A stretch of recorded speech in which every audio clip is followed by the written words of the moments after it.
मित्रांनो आता तुम्हाला चोऱ्या बिऱ्या होतात माहिती आहे, पण आमच्या आलीमध्ये चोरी झाली, पक्की मोठी चोरी झाली. 30-40 हजार रुपयाची चोरी झाली.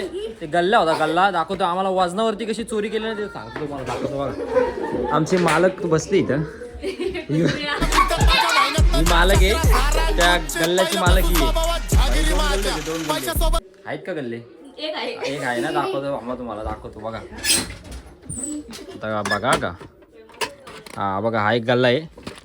इथं असे 2 गल्ले होते. चोर आला, चोर, आणि वजन करून बघितला, असं उचलून बघितला चोराली आली, जड होता तो, घेऊन गेला भाई. मी काय बोलतोय, तो वजन नाही बोललो. मोठी बहीण कोण आहे? ही मोठी बहीण आहे ना तिची, ही बारीक आहे. जास्त पैसे असतात. ऋतुताई काय मग या गोष्टीवरती काय असं समजलं मला? जाम रडली बिडलीस तू? मी जाम रडली. मला पण रडायला आला होता. मी पहिले रडत होतो. थांबा का जरा, मी पण पहिले रडत होतो. मला मम्मीने सांगितलं तेव्हा बोललो, मला पण वाईट वाटलं. आणि नंतर मम्मी बोलली ना, तिथं श्रुतीचा पण गल्ला होता आणि ऋतुताईचा पण. मी भाई त्यांना असं हसवलं ना, बोललो काय वजनावरती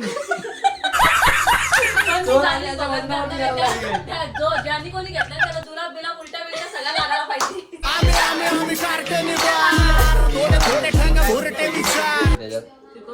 चिकार होते का? 15-20 हजार रुपये असतील. 15-20 हजार होते ना. मग हे पोराव काय, तुम्ही मदत करा आपल्या ऋतुताईला जरा. तिने सांगितलंय माझा गल्ला भेटल्यावर सगळ्यांना चिल्लर वाटून देणार आहे मी. गल्ला कुठे भेटेल?